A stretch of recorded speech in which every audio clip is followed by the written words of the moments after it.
2장 42절의 말씀입니다. 저희가 사도의 가르침을 받아 서로 교제하며 떡을 떼며 기도하기를 전혀 힘쓰니라. 날마다 두려워하는데 사도들로 인하여 기사와 표적이 많이 나타나나니 믿는 사람이 다 함께 있어 모든 물건을 서로 통용하고 또 재산과 소유를 팔아 각 사람과 필요를 따라 나눠주고 날마다 마음을 같이하여 성전에 모이기를 힘쓰고 집에서 떡을 떼며 기쁨과 순전한 마음으로 음식을 먹고 하나님을 찬미하며 또 온 백성과 칭송을 받으니 주께서 구원받은 사람을 날마다 더하시리라. 믿는 무리가 한 마음과 한 뜻이 되어 모든 물건을 서로 통용하고 제 재물을 조금이라도 제 것이라 하는 이가 하나도 없더라. 사도들이 큰 권능으로 주 예수 부활을 증거하니 무리가 큰 은혜를 입어 그 중에 핍절한 사람이 없으니 이는 밭과 집 있는 자는 다 팔아 그 판 것과 값을 가져다가 사도들의 발 앞에 두매 저희가 각 사람의 필요를 따라 나눠 줌이더라. 구블로에서 난 레위인족인이 있으니 이름은 요셉이라. 사도들이 일컬어 바나바라 하니 그가 밭에 있음에 팔아 값을 가지고 사도들을 그래 발 앞에 두니라. 아멘. 아멘.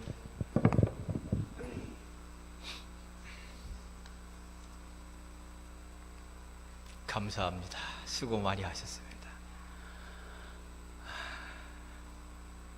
오늘도 변함없이 주님을 사랑하시면 아멘 합시다. 옆 사람 보고 한 번 더 인사할까요? 사랑하고 축복합니다. 오셨으니 잘하였나이다. 네. 오늘 오신 분들에게는 호박이 넝쿨채로 굴러 떨어지기 바랍니다. 하나님의 은혜가 한 번 더 할까? 부자 되시기 바랍니다. 말씀의 부자, 기도의 부자, 은혜의 부자 되세요. 자, 오늘 저는 우리 권사님 읽어주는 말씀 가지고 은혜 속에 사는 신앙 또는 은혜를 받아야 삽니다 라고 하는 제목으로 함께 은혜를 나눌 거예요.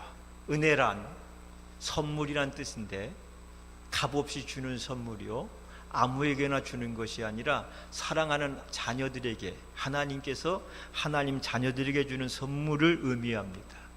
성도는 은혜로 시작해서 은혜로 살다가 은혜로 받쳐지는 사람들입니다. 은혜를 받으면 행복하지만 은혜를 받지 않으면 그만큼 행복하지 않습니다. 은혜를 받으면 생기 넘치는 삶을 살지만 은혜를 잃으면 풀이 죽어 삽니다. 은혜를 받으면 힘찬 삶을 살게 되지만 은혜를 잃으면 힘을 잃고 삽니다. 은혜 받은 성도를 보면 활력이 넘쳐나지만 그러나 은혜를 잃은 성도를 보면 마치 바람 빠진 풍선과 같습니다. 우리가 누구를 보든지 은혜가 있구나 은혜가 없구나 우리가 이렇게 볼 수가 있는 것은 은혜 받은 자체에서 삶의 활력소가 나오고 그 사람의 삶의 방향이 달라지기 때문이에요. 은혜가 충만한 성도들과 회의를 하면 아멘 아멘 아멘 아멘 긍정적으로 잘 진행이 되지만 은혜 잃은 성도와 뭘 하면 사사건건 부딪히고 진행이 잘 되지 않습니다. 그래서 한국의 성자라고 했던 한경진 목사님 같은 분도 당회를 할 때마다 무슨 좋은 일이 있어서 교회가 좋은 일을 교회에 사건 이렇게 내놓으면 다 찬성하는데 꼭 몇몇 사람만 사사건건 반대를 한다는 겁니다. 20대 3, 4밖에 안 되니까 그냥 다수결로 해버릴 수도 있겠지만 그 목사님은 항상 오늘은 모두가 다 함께 해주지 못했으니까 다음 달로 넘기겠습니다 하고 한 달을 넘긴다는 거예요. 그 다음 달 또 하면은 한 서너 명 반대하던 사람들이 한 두세 명밖에 안 남는데요. 그 다음 달로 또 넘기는 거예요. 주의 일은 늦춰지지만 그 다음 달 되면 미안해서라도 같이 마음을 모아준다는 얘기입니다. 그런데 처음부터 아멘 아멘 하고 어차피 해야 될 일이라면 처음부터 막 은혜로 하면 좋잖아요. 한 달, 두 달, 석 달 반대하고 부딪혔다가 나중에 한다고 하면 그만큼 교회 손해, 하나님 손해가 아닐까 생각이 됩니다. 그래서 성도에게 있어서는 은혜라는 것이 얼마나 중요한지 몰라요. 종교개혁자 마틴 루터가 그래서 은혜에 대해서 뭐라 그랬냐면 하나님의 은혜는 마른 땅을 적시는 소낙비와 같다 그랬어요. 바싹 마른 땅에 소낙비가 내리면 아주 부드러워지고 좋잖아요. 그래서 은혜는 하나님 주시는 최고의 선물이고 은혜는 성도의 힘이고 능력이고 활력소인 줄로 믿습니다. 누가복음 1장 28절 말씀에 은혜를 받은 자요 평안할지어다 그래. 은혜를 받은 자의 평안할지어다. 주께서 너와 함께 하시도다. 또 히브리서 4장 16절 그러므로 우리가 긍휼하심을 받고 때를 따라 돕는 은혜를 얻기 위하여 보좌 앞에 담대히 나아갈 것이니라 했고 방송실 없나? 고린도후서 6장 2절에 보라, 따라 보라 지금은 은혜 받을 때요 보라 지금은 구원의 날이로다. 아멘. 성경에 은혜를 받아라 은혜가 있을지어다 은혜가 임하면 은혜가 함께하면 이런 단어만 모두 277번이나 기록이 되어 있어요. 그만큼 은혜가 소중하다는 겁니다.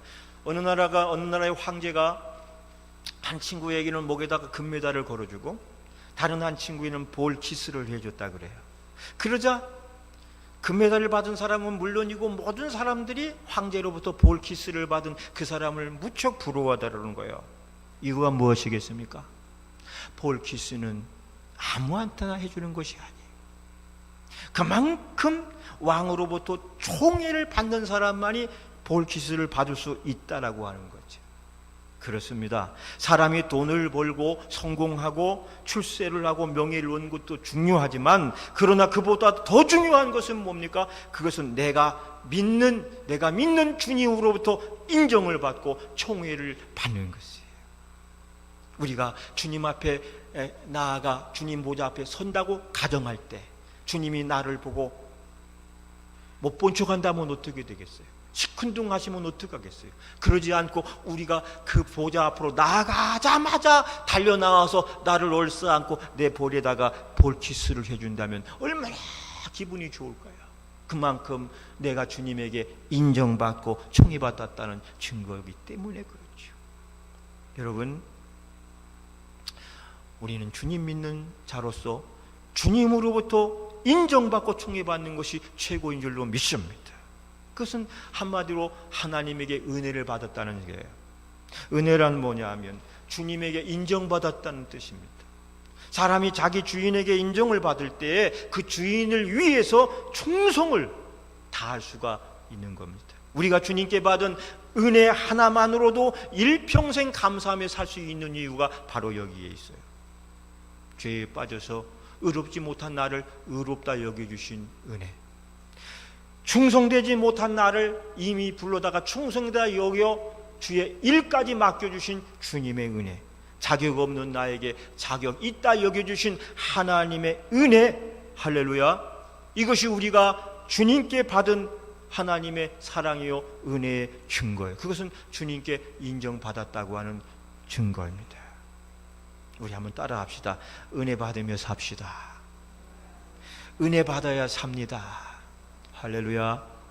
여러분, 오늘 들어오실 때도 모습이 좋았지만 예배를 마치고 돌아갈 때는 여러분이 은혜로 2배는 더 환해져서 돌아갈 줄로 좀 믿습니다.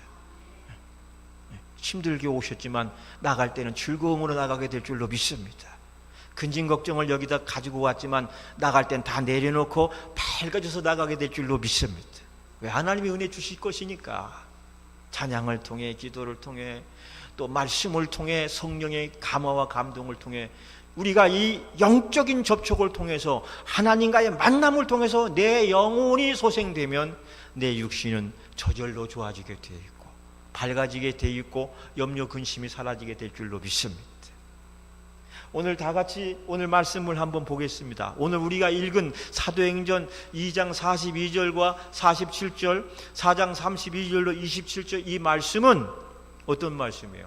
지구상에 있는 모든 교회가 흠모하고 본받고 싶어하는 그 바로 은혜 받은 초대교회의 모습입니다. 이 교회의 모습이야말로 이 땅의 모든 교회들 중에 이상적인 교회상이고 모든 그리스도인들 중에 이상적인 그리스도인들의 모습인 거예요.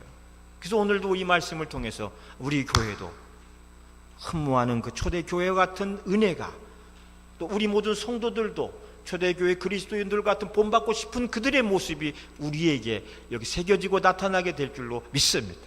그렇게 되기를 또 바랍니다. 할렐루야. 그러면 먼저 이들이 어떻게 은혜를 받았을까요? 첫째, 사도의 가르침을 받았어요. 오늘 사도행전 2장 42절 말씀을 한번 다 같이 읽어보겠습니다. 저희가 사도의 가르침을 받아 서로 교제하며 떡을 떼며 기도하기를 전혀 힘쓰니라. 이들이 받은 은혜에 대해서 이 한 절에 세 가지가 다 나와 있어요. 어떻게 은혜를 받았습니까? 첫째, 사도의 가르침을 통해서요. 누구의 가르침이요? 사도가 누구죠? 예수님의 12제자. 예수님이 직접 택하고 3년 동안 말씀과 기도와 많은 훈련을 직접 시켰던 사도. 그래서 사도는 12밖에 없어요. 그 외에 많은 훌륭한 이 사람들이 나오지만은 이 12 외에는 사도가 없어요. 왜냐하면 예수님이 직접 부른 사람만이 사도가 될 수 있는 자격이 있기 때문에 그래요. 그러나 저와 여러분은 사도가 될 수는 없을지언정 우리 안에 사도성은 흘러넘치는 줄로 믿습니다. 우리에게도 주님께서 부탁했던, 사도들에게 부탁했던 그 사도성은 우리에게 전수되어 있는 거예요. 말씀을 통해서요. 할렐루야. 여러분, 은혜를 받으면 그냥 무질서한 것 같지만 그렇지 않습니다. 초대교회는 철저한 말씀의 가르침을 통해서 하나님의 은혜를 받았어요. 은혜를 받으면 아무렇게나 해도 된다는 잘못된 생각들이 있습니다. 자기 책임도 의무도 다하지 않으면서 그냥 은혜만 외치는 사람들이 있어요. 그냥 은혜로 받으셔. 그냥 은혜로. 그러나 그것은 아니에요. 그러나 자기 책임도 질서도 없는 행위는 진정한 은혜가 아닙니다. 하나님의 교회는 은혜와 진리의 전당이라 그랬잖아요. 한편으로는 사랑과 자비와 같은 은혜가 넘치는 곳이지만 한편으로는 말씀의 진리가 서 있는 진리의 교회인 거예요. 그래서 말씀과 사랑의 은혜가 함께 공존하는 것이 교회, 그것이 하나님의 양면성이에요. 한편으로는 한도 끝도 없이 사랑으로 우리를 품어주는 것이 하나님의 한쪽 면이라면 하나님 단호하게 하나님의 말씀으로 죄에 대하여 심판하고 멸망에까지 가시는 것이 하나님의 공의성인 거죠. 할렐루야. 가끔 기도원 집회 가보면 세상의 은혜란 은혜는 혼자 다 받을 것 같이 요란스럽다가 집회가 끝난 후에 와르르 몰려나가면서 그 무질서하게 몰려나가는 그 모습, 그리고 그들이 앉았던 좌석에 나뒹구는 쓰레기들을 보면서 은혜와는 전혀 거리가 없는 모습을 볼 수가 있어요. 기도원 버스 타겠다고 그냥 거기서 그냥 악다구니 싸움도 하고, 그 은혜 받은 자의 모습이 아니에요. 어떤 권사님은 버스 문이 열렸잖아요. 창문으로 자기 가방을 집어 던지는 거야. 떡 떨어지면, 그리고 올라가서 내 자리잖아, 내 가방이 있는데. 세상에 이런 권사님들도 있어. 엉터리 권사님이겠죠. 그게 은혜 받은 사람의 모습이 아니잖아요. 은혜 받으면 부드러워야 되고 유순해야 되고 포용력이 있어야 하면서도 말씀의 질서를 따라, 하다못해 앉을 자리가 하나밖에 없을지라도 서로 양보하는 모습이 있어야 되잖아요. 집사님이 먼저 오셨으니까 집사님이 앉으세요. 그래, 권사님이 앉으세요. 그러면 서로 질서와 사랑 속에서 이렇게 나눠지는 것이 진정한 은혜이죠. 그렇지 않아요?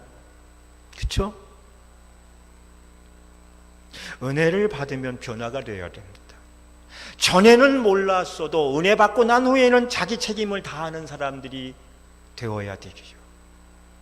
개인 신앙생활이나 특별히 교회 생활의 은혜는 철저한 하나님 말씀의 가르침을 통하여 임하는 것이고요, 은혜 받은 사람은 그 받은 은혜의 말씀을 따라서 질서를 따라 행하는 것임을 기억하시기 바랍니다. 할렐루야. 두 번째는 서로 교제하며 떡을 떼면서입니다. 하나님의 은혜는 서로 교제하며 떡을 떼면서인데, 여기서 서로 교제했다는 것은 받은 바 은혜를 서로 나눴다는 거예요. 받은 바. 중요한 것은 모이면 받은 바 은혜를 나누고 유익한 이야기들을 나누어야 되지, 거기서 개인 험담이나 사담을 통해서 사람들에게 해를 줘서는 안 된다라는 거예요. 내가 받은 은혜가 이건데 집사님 앉아봐, 나 있잖아, 이번 주에 이런 일이 있었잖아, 힘들 뻔했는데 지난주 목사님 말씀 듣고 내가 이렇게 했더니 문제가 해결됐어, 일이 잘 풀렸어, 감사하지, 그치? 감사하지. 이게 뭐요? 은혜를 나누는 거예요. 하나님이 주신 은혜가 내게 먼저 임했고 내게 임한 은혜를 서로 나누어 주는 것이 오늘 저와 여러분들이 성도와 교제들을 교제하는 모습인 거예요. 그래서 좋은 성도의 교제단이 많은 교회가 은혜스러운 교회예요. 할렐루야. 교제하면 그냥 차 마시고 뭐 쇼핑하고 놀고 그런 것으로 생각하는데 그렇지가 않아요. 교회 안에서의 교제는 모든 것이 영적 교제여야 돼. 할렐루야. 그래서 내가 받은 은혜를 나누는 거예요. 이것이 운반되어지는 은혜라 그래요. 무슨 은혜? 운반되어지는 은혜. 번제단의 불을 불그릇에 옮겨가지고 이것을 가지고 지성소로 들어가서 그 지성소에 가서 그 불로 금촛대에도 불을 붙이고 분향단에도 불을 붙이고 은혜가 옮겨지는 거예요. 여기에 있는 한 20여 분 넘는 남짓한 여러분들이 은혜를 몽땅 받으면 가서 은혜를 나눠줘야 되는 거예요. 가정에 있는 식구들에게도 은혜를 나눠주고 오늘 교회에 오지 못한 성도들에게도 은혜를 나눠주고 막 그러면 은혜가 확산이 되는 거예요. 할렐루야. 그런데 여러분, 불을 붙이는 사람들이 은혜를 운반하는 교회 그 그릇이 되는데, 불을 붙이는 자가 아니라 오히려 불 끄는 사람이 되면 안 되는 거예요. 교회는 소방수도 있다 그러는데 우리 교회는 한 사람도 없을 줄로 믿습니다. 은혜 많이 받았는데 누군가 옆에서 엉뚱한 얘기를 통해서 누구 험담을 한다거나 그렇게 되면 불 끄는 거예요. 받은 은혜를 쏟는 거예요. 따라서 서로 교제하며 옆에 사람 보면서 서로 교제하며, 여러분 교제하십시오. 교제를 하되 뭐를 나누셔요?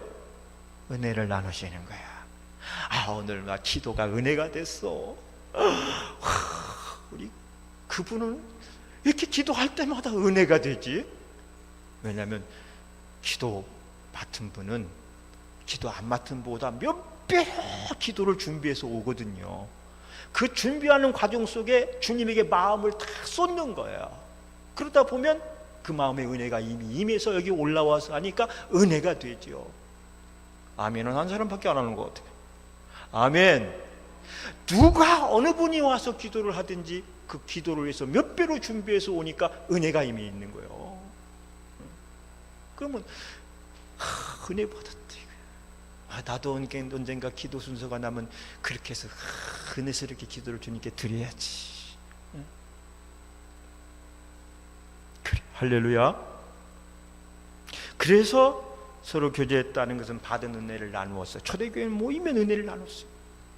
그 다음에 떡을 떼었다 그랬는데 이 떡은 무엇이냐면 성찬시 떡을 말합니다. 그냥 우리가 막 떡 먹고 추수감사절 날 한 떡, 그거 또 물론 있어요. 그래서 그 개인 만찬도 있지만 주의 만찬이라고 해서 모일 때마다, 초대교회는 모일 때마다 성찬을 행한 거예요. 주의 만찬. 근데 그 당시에 주의 만찬은 우리가 하는 요만큼만 떡을 먹는 것이 아니라 정말 많이 먹었어요. 웬만한 사람은 허기를 면할 수 있을 정도의 음식을 먹었는데, 고린도 교회는 하여튼 말썽꾸러기 교회였잖아요. 그죠? 근데 그 교회에서 너무 많이 먹으니까 사도 바울이 너무 많이 먹지 마라! 그럴 정도로 막 성찬신 떡을 많이 먹었던 것 같아요.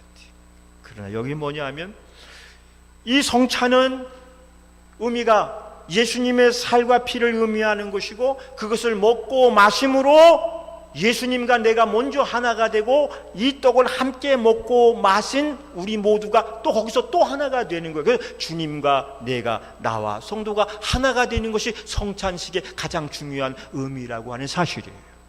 아멘. 그래서 한 그릇에 손을 넣는 자, 한 그릇에 손을 넣고 주의 떡과 포도주를 먹고 마시는 자는 주님과 함께 또 여러분과 함께 하나가 되어지는 거예요. 그래서 이 성찬식과 설교는 초대교회부터 지금까지 교회에서 가장 강력한 은혜의 수단으로 전해지고 있다고 하는 거예요. 말씀을 통해서 은혜가 임하고 성찬식을 통하여 은혜가 임하고, 성찬을 정말 정성을 다해서 제대로 하면 성찬을 받는 순간 눈물이 툭, 그 떡을 먹고 마실 때 얼마나 은혜가 감격적으로 임하는지 몰라요. 세 번째, 이들이 어떻게 은혜를 받았습니까? 기도를 통해서 받았어요. 다시 말하면 하나님의 은혜는 기도를 통해서 왔다고 하는 겁니다. 42절 말씀을 다 같이 한번 보시면은 이런 말씀이 있어요. 42절.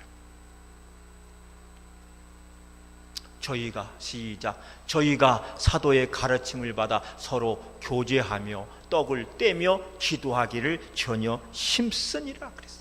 그러니까 전혀 기도에 힘을 썼다는 것이요. 기도하는 곳에 하나님의 은혜가 임하였다는 말씀입니다.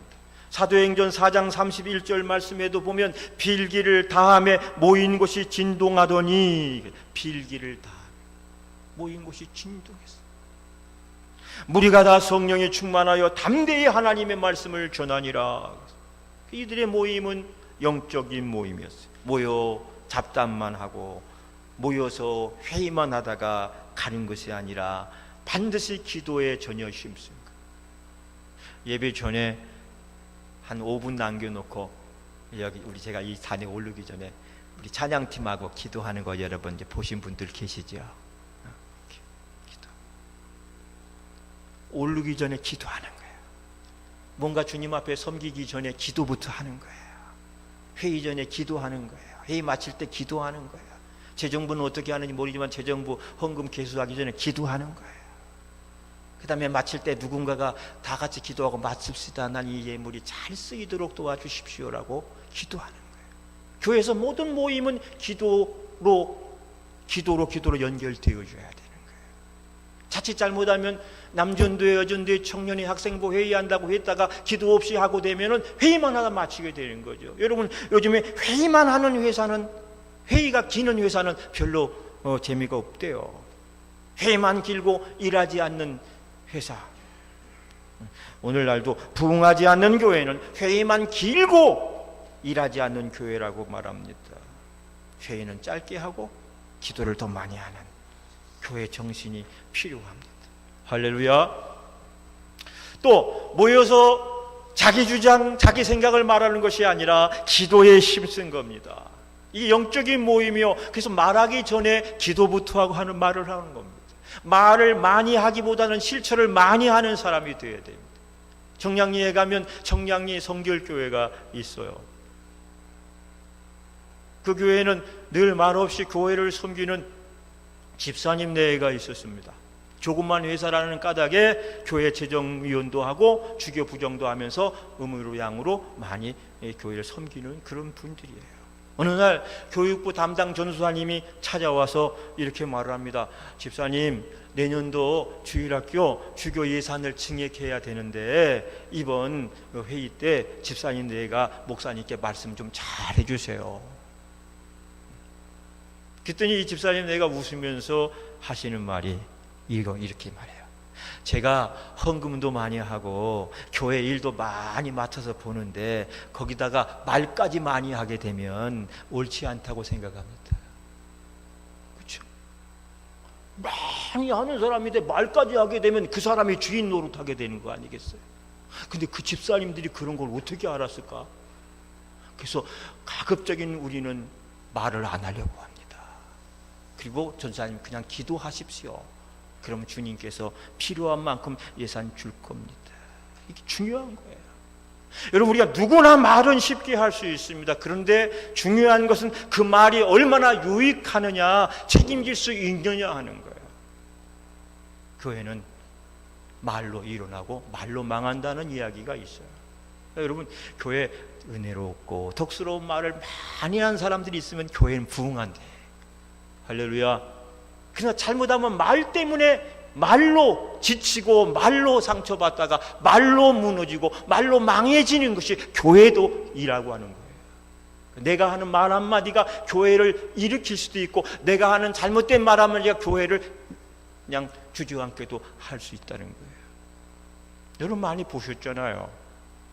신앙생활 하다 보면, 교회생활 오래 하다 보면 참 말 한마디를 해도 좋은 말, 덕스럽고, 그분하고 만나서 헤어지면 마음이 괜히 편안해지고 괜히 감사하다 이런 분이 있는가 하면, 이 말을 했는데 뒤에 뭔가 씁쓸한 맛이 남고 상처가 되고 괜히 다시 만나기가 꺼려진다면 좋지 않은 말을 한 거예요.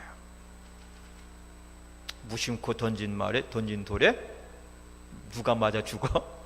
개구리가. 그러니까 여러분, 우리가 가급적이면 말을 하려면 기도하고 말은 적게 하고 일을 많이 하는 것이 유익할 줄로 믿습니다.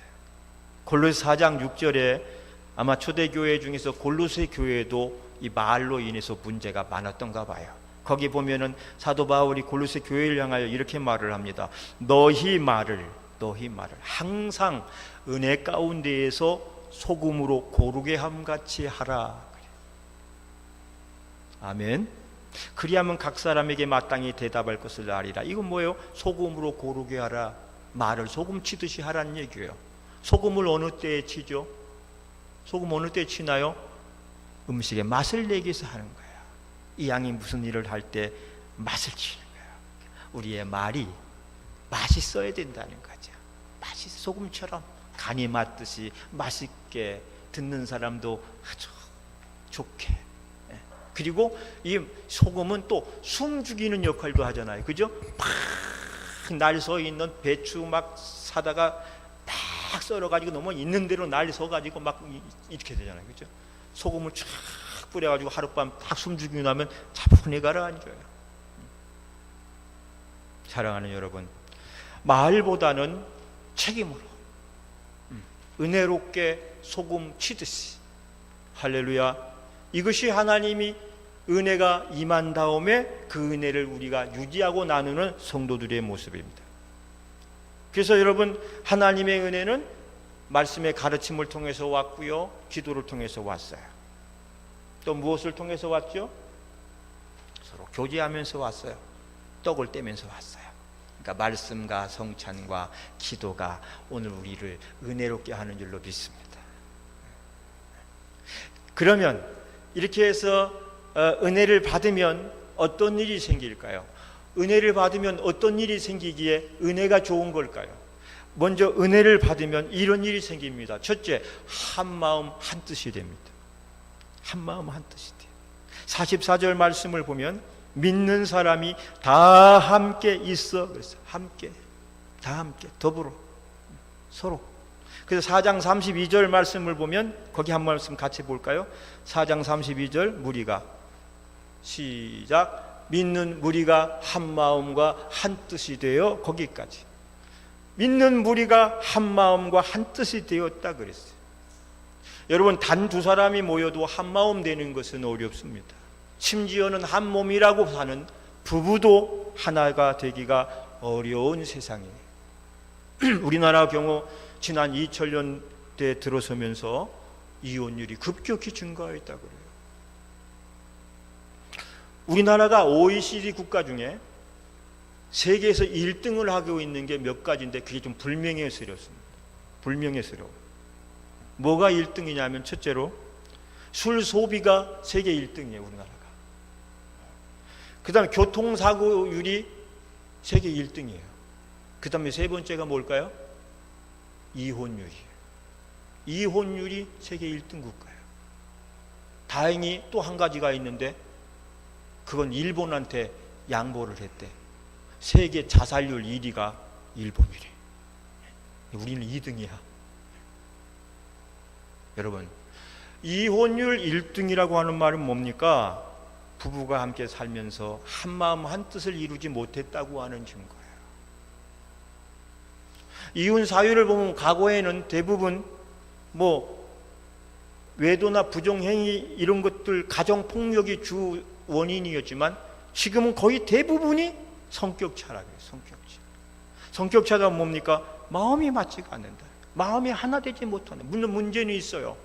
남남이 모여서 어떻게 저절로 하나가 되겠어요? 서로 맞춰가면서 하나를 이루어가는 재미로 살림살이가 나가야 되는데 처음부터 딱 맞기를 바라고 나갔는데 안 맞으니까 우리는 성격이 달라. 그래 무조건 헤어지고 보는 것이 요즘 세태인데 그게 문제는 문제예요. 그만큼 한 마음 한 뜻이 안 되고 있다는 증거고 한 마음 한 뜻이 쉽지 않은 일이라는 얘기입니다. 그런데 여러분 초대교회는 우리가 읽은 초대교회는 사방에서 모인 무리들이 모두가 한 마음 한 뜻이 되었다라고 되어 있어요. 이유가 뭘까요? 이유는 그들 모두가 함께 은혜를 받았고 함께 성령을 받았기 때문이에요. 함께 성령과 함께 은혜 받았어요. 가급적이면 함께 받는 것이 가장 큰 은혜입니다. 한 가정에 같이 예수를 믿어도 부부가 함께 은혜 받고 함께 성령을 받으면 재미가 져요. 그냥 마음이 하나 돼버려요. 그런데 이게 하나가 되지 못할 때 서로가 힘든 부분이 있죠. 여러분 가장 행복하기 원하면 믿지 않은 배우자를 꼭 주님께로 하루속히 주님께로 인도하시기 바랍니다. 그래서 그들로 성령 받게 하세요. 은혜 받게 하세요. 그러면 너무너무 좋을 거예요. 사랑하는 성도 여러분, 어떻게 남남이었던 사람들이 하나가 되고 남남인 성도가 하나가 될 수 있습니까? 그것은 모두 하나님의 은혜를 받았기 때문입니다. 그래서 은혜가 중요한 겁니다. 오순절날 성령 강림 사건 이전의 사람들은 쉽게 말해서 각기 놀던 사람입니다. 서로 삶이 다르고 문화가 다르고 서로 성격이 다르기 때문에 각각이었던 사람들이에요. 그러나 이들이 성령 충만으로 하나님의 은혜를 받고 나서는 모두가 하나가 되기 시작한 거예요. 하나가 됐어요. 그러므로 여러분 우리들도 하나가 되기 위해서 더욱더 하나님의 은혜를 가까이 해야 할 줄로 믿습니다. 아멘. 그래도 교회를 부부가 같이 다녀도 다 마음이 맞는 건 아니에요. 그렇죠? 이렇게 저렇게 생각이 다르고 주장이 달라. 그런데 그들을 하나로 묶을 수 있는 것은 둘 다 은혜 받는 거예요. 은혜 받으면 그래 당신 말이 옳아. 당신 생각이 맞는 것 같아. 이렇게 서로 양보하게 돼요. 맞죠? 이광순 권사님 맞아요? 저쪽에 못 듣게 우리끼리만. 맞죠? 은혜가 좀 식으면 어떻게? 이쪽 봐. 김 권사님 맞죠? 은혜가 막 충만하면 아내가 그래 알았어 여보 내 마음에 안 들지만 그렇게 해. 그렇게 되죠. 그죠? 근데 은혜가 식으면 서로가 쨍 하고 부딪히는 거야. 쨍그랑 소리가 창 나는 거야. 사사건건 부딪히니까 차갑잖아. 근데 은혜가 있고 은혜가 임하면 그 모든 것이 또 참 좋아져요. 은혜를 잘 유지하시기 바랍니다. 은혜를 깨는 일은 주변에 오지도 못하게 해버려. 차단을 해버려. 그 다음에 여러분 우리가 은혜를 받은 사람들에게는요 다음 같은 세 가지 안목이 생긴다 그래요. 첫째, 죄인인 자신의 모습을 먼저 보아요. 은혜가 임하면 내가 죄인이야. 내 자신의 죄가 먼저 보여요. 남의 죄가 아닌 내 자신의 허물이 먼저 보이고 죄된 내 모습이 먼저 보여요. 그것이 은혜 받은 사람의 증거예요. 내 죄가 아닌 남의 죄가 먼저 보이고 내 허물이 아닌 남의 허물만 자꾸 보인다면 그 사람은 은혜를 받아야 돼. 잘못 받은 은혜. 두 번째는 이웃을 보게 됩니다. 나밖에 모르던 내가 이웃을 보게 되고 옆 사람이 보여지고 세 번째는 하나님을 보게 되는 줄로 믿습니다. 은혜를 받은 하나님이 사람에게는 세 개의 눈이 있는 거 아세요? 세 개. 하나는 육의 눈이 있어요. 또 하나는 이성의 눈이 있어요. 세 번째가 하나님 주시는 영적인 눈이 있어요. 이 영적인 눈이 은혜를 받으면 영적인 눈이 띄어져서 하나님을 보고 알게 된다고 하는 사실, 복된 눈이 띄인다는 사실입니다. 이전에는 보이는 세상이 다 전부인 양 살던 사람이 이 눈이 뜨이면 눈에 보이지 않는 하나님의 세계, 영적인 세계가 보이게 되는 거예요. 오늘 저와 여러분은 이 영적인 세계, 하나님의 세계가 있는 것을 보고 믿기에 누가 반대를 하고 누가 반대를 해도 주님께로, 예수께로 나오게 된 줄로 믿습니다. 심지어는 믿지 않은 배우자도 여보 왜 허구한 날 교회만 가려 그래? 집에서도 좀 있고 허구한 날 교회 가지 말고 쉬는 날 교회만 가지 말고 쉬는 날 나와 함께 좀 놀러도 좀 가고 그러자고. 그냥 아무리 그렇게 얘기를 해도 이미 내 안에 열린 영적인 눈은 주님을 보게 되어 있잖아요. 영적인 세계를 알게 되기 때문에 그 부분에서는 이성적으로 대화가 안 될 수도 있어요. 사랑하는 여러분, 예수를 믿고 은혜를 받고 나면 영적인 눈이 떠지고 밝아져서 비로소 하나님을 보게 되고 하나님의 은혜의 세계를 보게 되는 줄로 믿습니다. 그러나 이 은혜를 못 받으면 선악과가 보이고 벌거벗은 수치만 보이고 세상 유혹을 따라 살다가 죄 가운데 죄를 짓고 살게 되는 겁니다. 우리 모두는 이 영적인 눈이 먼저 떠지고 밝아지기 위해서 은혜 받는 일에 힘써야 할 줄로 믿습니다. 한번 말씀드린 것 같은데 일본의 중의원의 아버지라 불리는 가다오카라는 사람이 있죠. 그는 일본 정계에서 한 번 하기도 힘든다고 하는 중의원 의장을 3번씩이나 했던 사람이고 특별히 일본 정치인치고 드물게 예수를 믿는 사람이에요. 이 일본은 복음화율이 0.3%밖에 안 되는 나라예요. 근데 그 정계의 거물이 예수를 독실하게 믿는 것이 그 나라에선 희한한 일인 거죠. 그런데 그분이 예수를 믿게 된 동기가 있습니다. 불신자인 그가 미국으로 유학을 가서 공부를 하고 있던 어느 날이었습니다. 안갯길 철길을 건너다가 그만 기차에 치여서 공중으로 붕 튕겨 올라가 떨어졌는데 수십 미터를 날아다가 땅에 떨어졌는데 잠시 후에 정신을 차리고 보니까 모래밭에 떨어졌어요. 아마 그냥 막 바위나 이런 아스팔트 떨어지면 즉사했을 거예요. 근데 모래밭에 탁 떨어지고 정신을 차리고 나니까 마음속에 강한 의문이 드는 거예요. 누가 나를 이 모래밭에 떨어지게 했을까? 누가 나를 저 멀리 옮겨서 나로 하여금 살아나게 했을까? 한참을 생각하다가 바로 그분이 살아계신 하나님이라는 사실을 깨닫게 되었습니다. 다친 데가 하나도 없어. 그는 즉시 모래밭에 무릎을 꿇고 기도를 했습니다. 그리고 그날 자기 발로 교회를 찾아가서 예수를 믿기 시작했고 유학을 마친 후 정치에 투신해서 중의원 의장을 3번씩이나 역임하게 되었어요. 그리고 그는 자기 지역의 조그만 교회를 찾아 들어가 등록을 하고 교회를 섬기는데 무슨 일이 있어도 주일이면 교회에 나가서 예배를 드렸고, 일본 사람들이요 이 약속 같은 거에는 정말 철저하다는 사실을 알아야 돼요. 우리를 해쳤던 나라이기 때문에 우리가 좀 안 좋은 감정이 있지만 나 한 번도 일본을 가보지 않았지만 무슨 여러 가지로 며칠 동안 일본을 알 수 있잖아요. 일본 사람들이 거기에 가면 종이 하나 그냥 겉으로 떨어져 있는 데가 없는 거예요. 그러니까 그 사람들은 최소한 남에게 피해를 주지 말고 살아야 된다는 정신은 철저한 사람들인 거예요. 그러니까 누구와 한 약속은 지키는 것이 철칙이거든요. 하나님과 약속을 했어요. 자기 생명을 구원한 그 구원의 은혜 내가 주님을 평생 섬기겠습니다. 그리고 그는 한 번도 주일날 교회를 빠짐이 없어요. 매주일이면 나가서 예배를 드렸고 문간에 서서 들어오는 성도들의 신발을 받아서 정리를 하는 일을 도맡아요. 그 예배가 마치고 나가는 성도들 신발을 갖다가 다 꺼내놓고 신고 나가도록 그렇게 섬겼어요. 여러분, 그분이 왜 그렇게 하는지 아십니까? 그분이 왜 그렇게 하지 않고는 견디지 못하는지 아십니까? 그 이유는 한마디로 그가 은혜를 받았기 때문인 것입니다. 하나님의 은혜를 그가 받았기 때문에 자신은 하나님께 가장 큰 은혜를 받은 사람이라고 하는 사실을 깨닫고 있기 때문에 그는 그렇게 주님을 섬기고 있다는 사실입니다.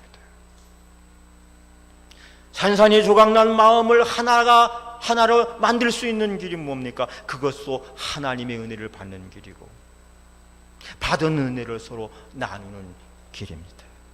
내가 다니는 회사, 직장, 내가 살고 있는 내 가정, 우리가 다니는 이 교회가 하나 되고 한 마음 될 수 있는 것도 하나님의 은혜를 받고 은혜 받은 사람들이 모이면 그렇게 되는 줄로 믿습니다. 교회가 잘 될 수 있는 이치도 이 한 가지예요. 목사와 교인이, 교인과 목사가 함께 이 은혜를 받고 사는 길입니다. 우리 모두가 한 마음 한 뜻이 되는 것은 바로 모두 은혜를 받고 예수님 마음으로 살 때 모든 것이 가능한 것이죠. 모두가 은혜 받고 한 마음 한 뜻이 되어서 모두가 힘을 합쳐서 주님의 나라를 일으켜 세워 나가면 주님이 기뻐하시고 그 은혜는 저와 여러분에게 더 배가 될 줄로 믿습니다. 두 번째, 은혜를 받고 나니 나누는 삶을 살게 되었어요. 44절 말씀을 다 같이 읽겠습니다. 44절, 믿는 사람이, 시작. 믿는 사람이 다 함께 있어 모든 물건을 서로 통용하고, 통용이 뭐요? 서로가 나눴다는 거예요. 서로 같이 주고받고 자기 주장을 하고, 그 저 정확한 표현이 4장 32절에 나왔는데 4장 32절에 뭐라 그러면 모든 물건을 서로 통용하고 제 재물을 조금이라도 제 것이라 하는 이가 없더라 그랬어요. 제 재물, 누구 재물이죠? 제 재물, 자기 것을 가지고, 오늘날 세상 사람들은 자기 것을 가지고 자기 주장하는데 바쁘잖아요. 내 것이야, 내 거니까 손대지 말라고. 제 것을 주장하는 이 시대에 제 것이라도 뭐라고? 제 것이라 여기는 사람이 없다 이거예요. 제 재물을 가지고도 제 것이라 여기지 않았다는 거예요. 요즘은 하도 세상이 하수상해서 제 것도 아닌데 제 것이라고 여기는 사람들이 많아요. 다 내 거라 그러는 거예요. 다 내 거. 우리 여기서 통용했다는 말은 제 재물을 조금 더 제 것이라고 하는 이가 없었다 이 말씀인 거예요. 특별히 교회에서는 교회의 모든 재물은 다 주님의 것인 줄로 믿습니다. 개인의 것이 없어요. 우리가 다 하나님께 은혜 받아서 한 연보 헌금으로 다 준비한 거야. 그럼 이게 교회 공동의 재산이고 교회 소유고 하나님 거야. 이것을 내 것이야, 손대지 마, 내가 했으니 내 나갈 때 가지고 나갈 거야, 그런 법이 없어. 우리 교회 부목사로 있던 한 목사님이 안성에서 교회 개척을 했을 때 은혜 받은 집사님 한 분이 땅을 팔아가지고 교회 2억 5천만 원을 헌금을 했어요.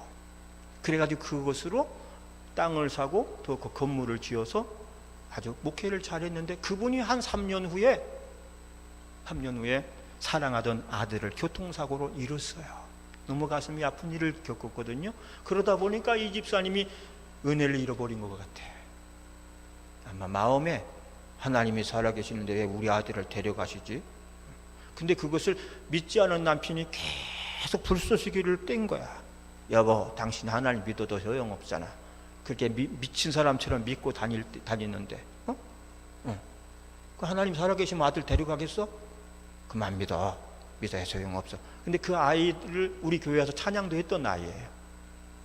찬양을 참 잘해서 두 목사님과 나와서 찬양도 하고 막 그랬는데, 그러게 되니까 계속 그런 일을 충격을 받는데 남편이 막 그렇게 막 믿어도 소용없어, 믿으면 뭐 좋은 일이 생긴다더니 나쁜 일만 생겼잖아. 이렇게 마음이 변심을 하니까 이분이 교회를 안 나오면서 어떤 일을 벌이냐면, 나 처음 이 교회 왔을 때 헌금한 거 얼마라 그랬죠? 2억 5천만 원 내놓으라는 거예요. 내놓으라는데 돈은 없잖아. 땅 사서 교회 줬잖아요. 그런데 하나님께 드린 것은 이미 공동의 재산이 된 건데 자기가 이제 이 시험 들었다고 내놓을 수가 없는 거잖아요. 그게 목사님 너무 마음이 아파가지고 여러 차례 나한테 와서 상담하고 갔는데, 그건 법적으로 문제가 없을 것이다 그랬는데, 이분이 신문사 기자를 끼고 와가지고 막 그렇게 막 신문을 내는 거야. 신문 낼 때는 세상적으로 내는 거죠. 뭐 교회가 이렇게 돈을 강제로 헌금하도록 해가지고 억지로 한 것이냥 만들어 버려가지고, 그 때문에 엄청 고생을 하다가 결국 그 목사님 거기서 목회 못하고 군산으로 내려가서 한 7년 고생하다가 지금 평택에서 잘하고 계셔요. 가끔 가다 보면 우리가 은혜 받을 때와 은혜를 잃고 난 다음에 모습이 다른 그런 경우가 있어요. 초대교회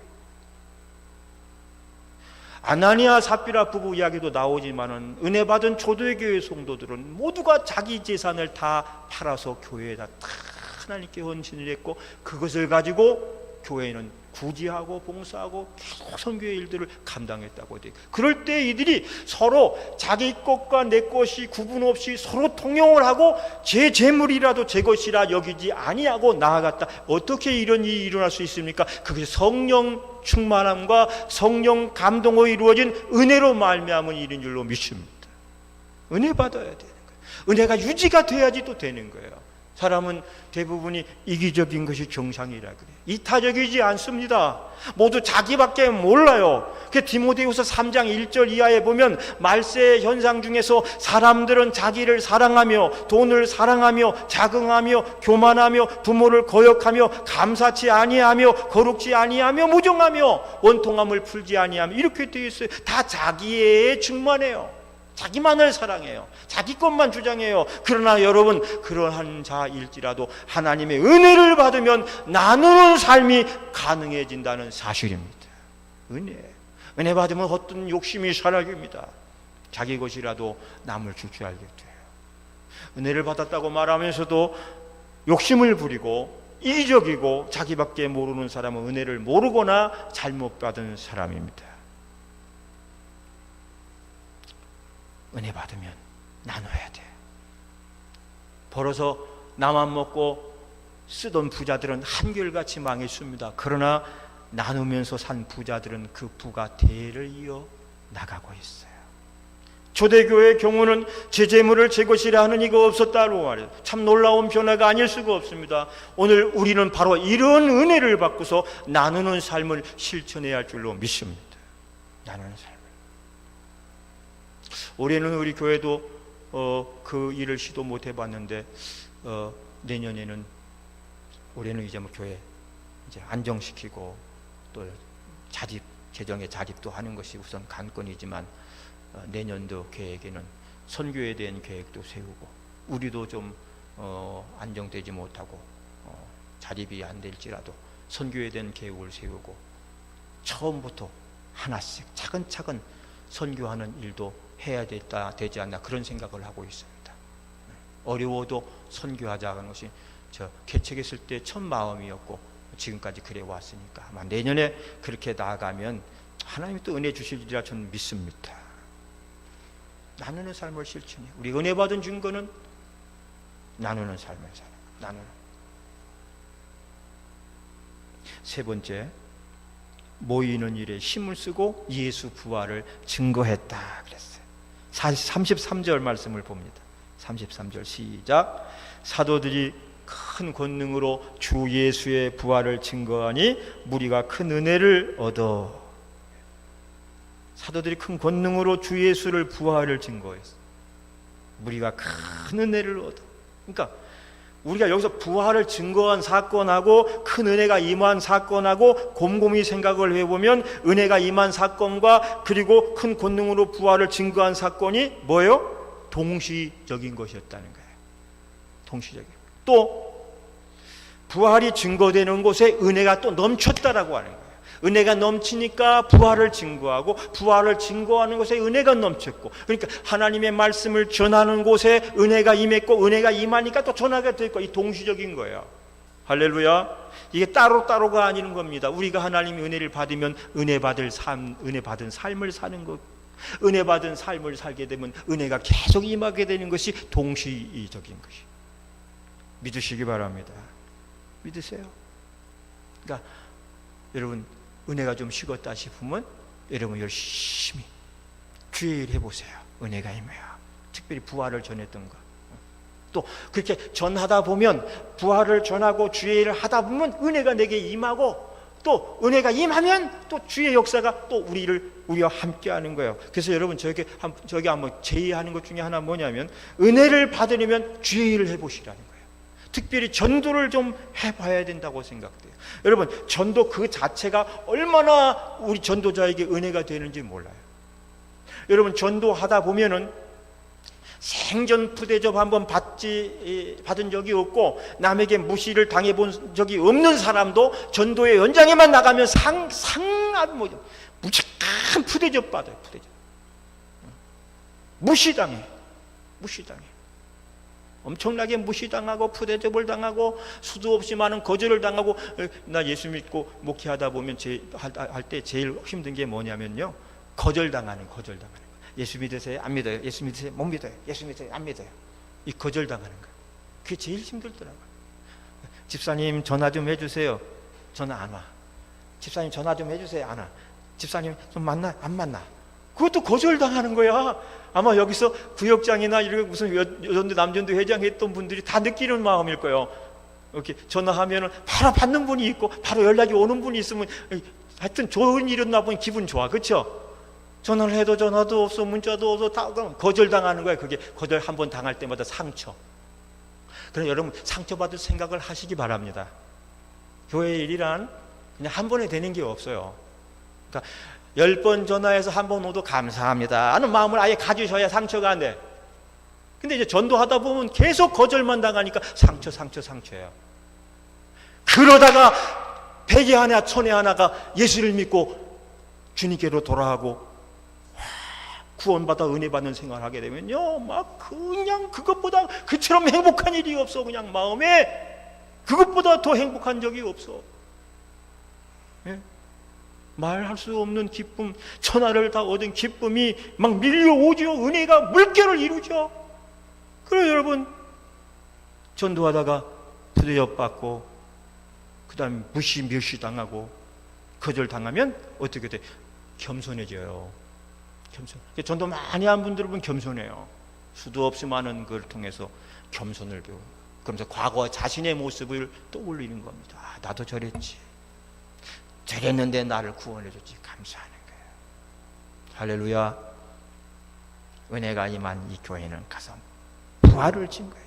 예수님은 부활했다. 우리도 부활한다. 그러니까 은혜가 또 임하고. 따라합시다. 전하다 보면 은혜 임하고 은혜가 임하면 또 전하게 된다. 동시적인 거야. 혹시 여러분 은혜가 좀 식었다 싶으면 길거리에 나서서 그냥 전도지라도 나눠보세요. 결과 이렇게 여러분 우리가 흠모하는 초대 예루살렘 교회가 은혜로 충만하고 하나가 되고 한 마음이 돼서 이렇게 되니까 어떤 일들이 일어났습니까? 이런 일들이 일어났어요. 47절을 한번 보세요. 하나님을 찬미하며 시작. 하나님을 찬미하며 또 온 백성에게 칭송을 받으니 주께서 구원받는 사람을 날마다 더하게 하시니라. 구원받는 사람을 날마다 더하게 하셨어요. 우리가 왜 은혜를 받아야 됩니까? 그리고 왜 성령 받아야 됩니까? 우리 모두가 한 마음 한 뜻을 이루기 위해서요.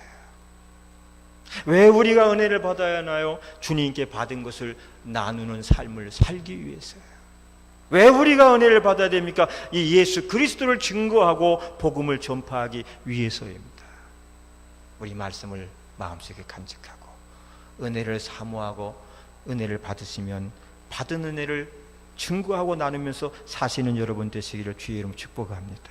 따라합시다. 주여, 이 은혜 받기를 소원합니다.